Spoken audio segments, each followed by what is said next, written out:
आप सभी को मेरा नमस्कार। मेरा नाम है अमन और एक बार फिर स्वागत करता हूं आपके अपने चैनल जीके जीएस मेनिया में। तो आज का जो हमारा टॉपिक है ये है पृथ्वी की आंतरिक संरचना यानी कि internal structure of the earth. मुझे मालूम है आपने कई बार ये टॉपिक पढ़ा है कि भूपरपट्टी क्या होता है, मेंटल क्या होता है, कोर क्या होता है, लेकिन हम लोग बस वो आज पढ़ेंगे और वो पार्ट पढ़ेंगे जो एग्ज़ाम में इम्पॉर्टेंट है और एग्ज़ाम में क्वेश्चन आता है और आपने उस टॉपिक को वो पॉइंट नहीं पढ़ा होगा जो एग्ज़ाम में आता है। हम लोग बस वो पॉइंट डिस्कस करेंगे आज, एकदम कट टू कट काम करेंगे और जल्दी से इस टॉपिक को भी निपटाएंगे। लेकिन सबसे पहले इसमें कुछ ऐसे जो पॉइंट हैं जो याद करने में बहुत ज़्यादा दिक्कत होता है, जिन्हें याद रखना में बहुत ज़्यादा हमें कठिनाई होती है, लेकिन फिर भी हम लोग उसको अच्छे से पढ़ेंगे और कॉन्सेप्ट के साथ साथ ट्रिक से याद करने की कोशिश करेंगे। चलिए शुरू करते हैं। सबसे पहले हम लोग पृथ्वी की आंतरिक संरचना में देखेंगे कि कैसे बांटा गया है क्रस्ट, मेंटल और कोर को। तो देखिए, सबसे पहले ये रहा हम लोग का क्रस्ट, यानी कि इतना हिस्सा जो है ये क्रस्ट है, ये है मेंटल और ये है कोर, यानी कि कोर, मेंटल, क्रस्ट। ठीक है। अब देखिए, ये क्रस्ट भी दो भाग में बट गया, upper crust, lower crust, upper mantle, lower mantle, upper core, lower core. अब देखिए, ये जो ग्रीन से मैंने लिखा है, ग्रीन से जो मैंने ये पॉइंट को डिनोट किया है, ये वो लाइन है जो अपर क्रस्ट और लोअर क्रस्ट को डिवाइड कर रही है और इस लाइन को हम लोग बोलते हैं डिसकंटिन्यूटी। जितने भी लाइन है इसको हम लोग बोलते हैं डिसकंटिन्यूटी। तो देखिए, सबसे पहले ये जो ग्रीन लाइन जो है जो अपर क्रस्ट और लोअर क्रस्ट को डिवाइड कर रही है, दोनों के बीच में दोनों को बांट रही है, उसे हम लोग कहते हैं कोनार्ड डिसकंटिन्यूटी। आराम से बस आप सुनते चलिएगा, इसकी मैं ट्रिक भी आपको दूंगा। उसके बाद ये जो लोअर क्रस्ट और upper mantle, lower crust upper mantle, इन दोनों के बीच में जो लाइन है ये है मोहोबिक डिसकंटिन्यूटी, यानी कि ये जो ब्लैक से है ये है मोहोबिक डिसकंटिन्यूटी। आगे है ये है अपर मेंटल और ये है लोअर मेंटल, इन दोनों के बीच में रैपिडी डिसकंटिन्यूटी। ये जो ग्रीन लाइन डिवाइड कर रही है इसे हम लोग कहेंगे रैपिडी डिसकंटिन्यूटी, रैपिडी डिसकंटिन्यूटी। आगे है lower mantle, upper core, lower mantle, upper core. अब इन्हें जो डिवाइड कर रही है वो है ग्यूटेनबर्ग डिसकंटिन्यूटी, ग्यूटेनबर्ग डिसकंटिन्यूटी। और ये लास्ट अपर कोर और लोअर कोर, अपर कोर, लोअर कोर, इन्हें जो डिवाइड कर रही है वो है लेहमान डिसकंटिन्यूटी। इन्हें जो दोनों के बीच में जो लाइन है, दोनों को जो बांट रही है वो है लेहमान डिसकंटिन्यूटी। ठीक है, आशा करता हूँ आपको समझ में आया होगा। बस हमें पहले ये याद रखना है कि सबसे पहले होता है अपर क्रस्ट, फिर होता है लोअर क्रस्ट, फिर होता है upper mantle, lower mantle, upper core, lower core. अब देखिए, अपर क्रस्ट लोअर क्रस्ट के बीच में Conrad discontinuity, lower crust upper mantle के बीच में Mohorovicic discontinuity, upper mantle lower mantle के बीच में Repetti discontinuity, lower mantle upper core के बीच में ग्यूटेनबर्ग डिसकंटिन्यूटी और अपर कोर और लोअर कोर के बीच में लेहमान डिसकंटिन्यूटी। अब देखिए, मैं आपको इसकी ट्रिक बताने जा रहा हूँ। अब है इसकी जो ट्रिक है वो है सीएम राहुल गांधी लटके, सीएम राहुल गांधी लटके। अब देखिए, यहाँ कोई पॉलिटिक्स की बात नहीं होगी, मैं बस आपको ट्रिक दे रहा हूँ जिससे आपको ये याद हो जाए। अब देखिए, सीएम राहुल गांधी लटके, सी मैंने यहाँ से उठा लिया, यहाँ से मैंने एम उठा लिया, राहुल का मैंने आर उठा लिया, गांधी का मैंने जी उठा लिया और लटके से मैंने एल उठा लिया।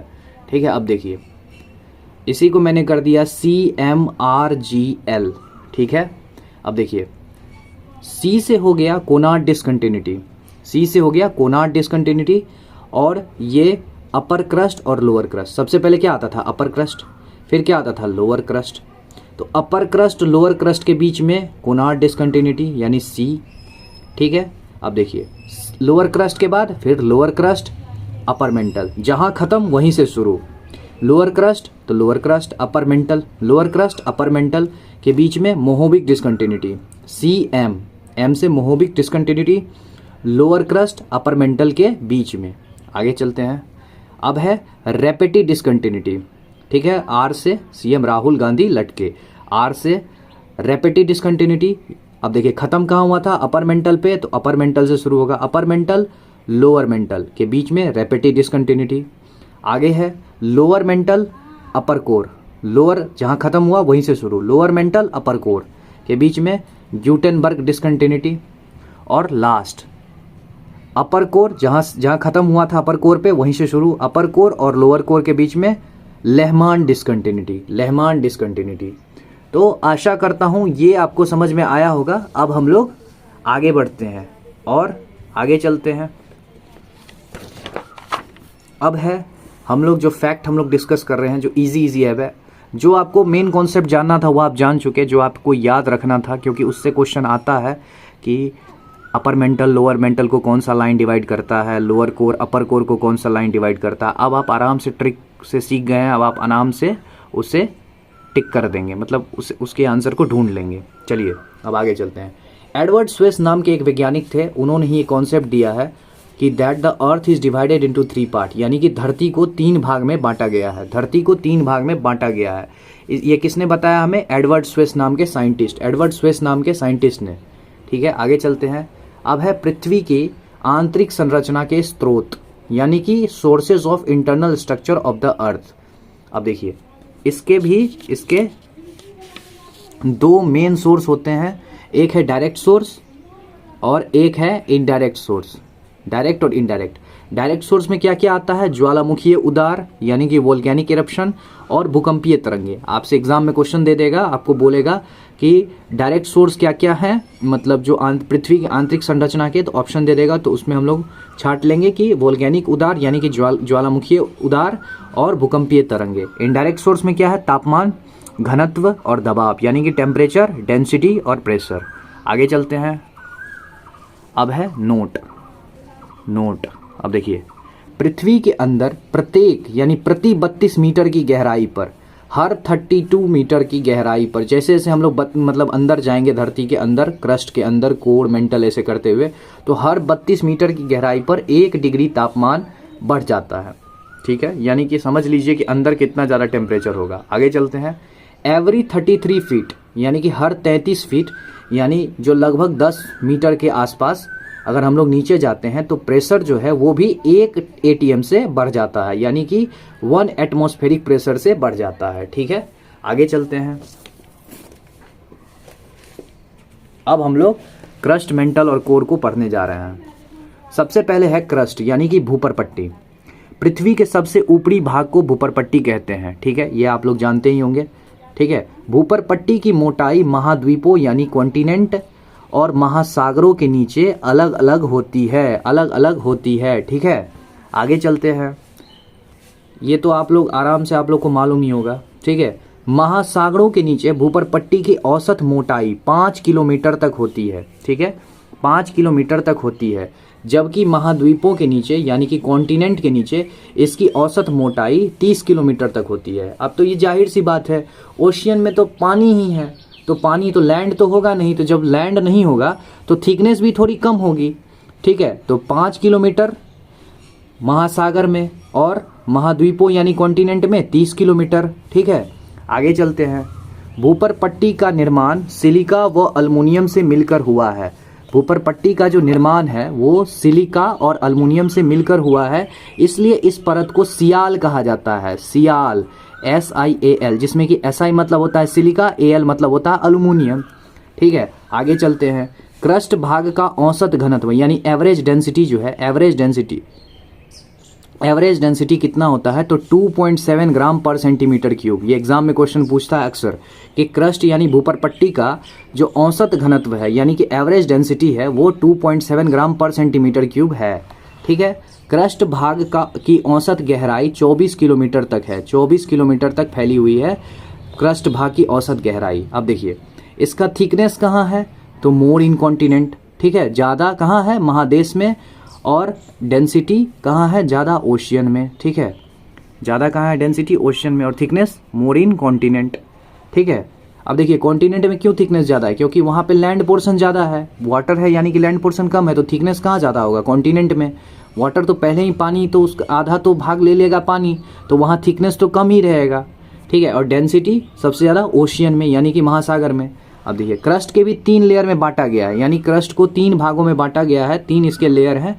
सबसे पहले को कहा जाता है सेडिमेंट्री लेयर, दूसरे को कहा जाता है गार्नेटिक लेयर, और तीसरे को कहा जाता है बेसाल्टिक लेयर, ठीक है। आगे चलते हैं। क्रस्ट की बनावट में सबसे अधिक मात्रा ऑक्सीजन की मिलती है। क्रस्ट की बनावट में सबसे ज़्यादा अधिक मात्रा जो है मिलती है हमें ऑक्सीजन की। Amount present on crust, element अगर पूछा जाए, ठीक है, क्या अमाउंट मिलता है, कितना मात्रा में, अगर एलिमेंट की बात हो तो सबसे ज़्यादा मिलता है ऑक्सीजन, यानी कि तत्व की बात हो तो, अगर तत्व की बात हो तो ऑक्सीजन सबसे ज़्यादा मिलता है, दूसरे नंबर पर सिलिकॉन और तीसरे नंबर पे एल्यूमिनियम। लेकिन ज़्यादातर अगर धातु की बात हो, सबसे ज़्यादा अगर धातु की बात हो तो क्या होगा? एल्यूमिनियम, ठीक है। आगे चलते हैं। अब है मेंटल। क्रस्ट के निचले भाग को क्या कहा जाता है? मेंटल कहा जाता है। क्रस्ट के निचले भाग को मेंटल कहा जाता है। पृथ्वी के आयतन का 83% तथा द्रव्यमान का 67% भाग मेंटल है, ठीक है। मतलब आयतन यानी कि वॉल्यूम का 83% और मास का 67%। मेंटल का निर्माण सिलिका और मैग्नीशियम, अब देख लीजिए एम से मैग्नीशियम, एम से मेंटल, ऐसे हम लोग याद रखेंगे। तो सिलिका और मैग्नीशियम से हुआ है, अतः इस परत को क्या कहा जाता है? सीमा कहा जाता है, सीमा, ठीक है। इस परत से ज्वालामुखीय विस्फोट के समय लावा गैस निकलती है। कहाँ से? एस्थेनोस्फीयर से। तो अगर आपसे पूछा जाए एस्थेनोस्फीयर का किसका पार्ट है, तो हम लोग बोलेंगे मेंटल का पार्ट है, ठीक है। एस्थेनोस्फीयर मेंटल का पार्ट है, और इसी से क्या निकलती है? लावा गैस निकलती है, लावा गैस और राख निकलती है, लावा गैस और राख निकलती है, ठीक है। इसकी औसत घनत्व जो है वो 4.5 ग्राम पर सेंटीमीटर क्यूब है, यानी 4.5 ग्राम पर सेंटीमीटर क्यूब है औसत घनत्व, यानी कि एवरेज डेंसिटी। अब देखिए उसका कितना था, यानी कि भूपर पट्टी का कितना था, तो 2.7, और ये कितना है? 4.5, यानी कि लगभग, अगर हम लोग इसका कितना हो गया, लगभग डबल है, यानी 2 का डबल कितना होता है? 4, 7 का डबल कितना होता है? 4, यानी 7 दूना 14 होता है। तो 4.4 के समथिंग अगर आप ऐसे ही रख लें कि 2 का डबल 4, 7 का डबल यानी 7 × 2 14, तो 4.4, तो लगभग उसी के आसपास है, ठीक है। इसकी औसत गहराई 2900 किलोमीटर तक है। इसकी औसत गहराई जो है ये 2900 किलोमीटर तक है, ठीक है। मेंटल के क्षेत्र में बेसाल्ट रॉक यानी बेसाल्ट पत्थर के समूह के चट्टानों से बना हुआ है। मेंटल का जो क्षेत्र है ये बेसाल्ट पत्थरों के समूह के चट्टानों से बना हुआ है। आगे चलते हैं। अब है मेंटल के भाग को पायरोस्फीयर भी कहा जाता है। मेंटल के भाग को पायरोस्फीयर भी कहा जाता है। अब इसको हम लोग कैसे याद रखेंगे? एमपी यानी मध्य प्रदेश, एमपी से हम लोग याद रखेंगे। यहाँ हम लोग पढ़ दिए एम से मेंटल और पी से पायरोस्फीयर, ठीक है। तो मेंटल के भाग को पायरोस्फीयर भी कहा जाता है, ठीक है। द वाइट ऑफ अर्थ किसको कहा जाता है? मेंटल को। वाइट ऑफ अर्थ किसको कहा जाता है? मेंटल को। अब देखिए अगर पूछेगा वाइट ऑफ अर्थ तो डब्लू, और डब्लू का जस्ट उल्टा क्या हो गया? एम। डब्लू और डब्लू का जस्ट उल्टा क्या हो गया? एम, ठीक है। तो ऐसे हम लोग याद रखेंगे वाइट ऑफ अर्थ कहा जाता है। आगे चलते हैं। अब है लास्ट, ये है कोर। अब हम लोग कोर पे आ गए, ठीक है। अब देखिए यह पृथ्वी का सबसे भीतरी या केंद्रीय भाग है, यानी कि सबसे सेंट्रल पार्ट है, सेंटर यानी कि केंद्र। इसका निर्माण मुख्य रूप से निकल और आयरन से हुआ है, अतः इसके भाग को नीफे कहा जाता है। नीफे, एन फॉर निकल, Ni मतलब निकल होता है, निकल का सिंबल क्या होता है? Ni, और Fe का सिंबल मतलब क्या हो गया? Fe मतलब क्या होता है? आयरन को हम लोग लोहा यानी कि लोहा, ठीक है। इस परत का जो औसत घनत्व है यानी एवरेज डेंसिटी है वो है 12 ग्राम पर सेंटीमीटर क्यूब, ठीक है। यानी सबसे पहले भूपर पट्टी का हम लोग ने पढ़ा था कितना? 2.7, ठीक है। और इसका जस्ट हम लोग 2 को मल्टीप्लाई किए थे 2 से, तो ये हो गया था 4, और 7 को 2 से मल्टीप्लाई किए थे कितना हो गया था? तो 14, यानी 4.4 लगभग उसके आसपास।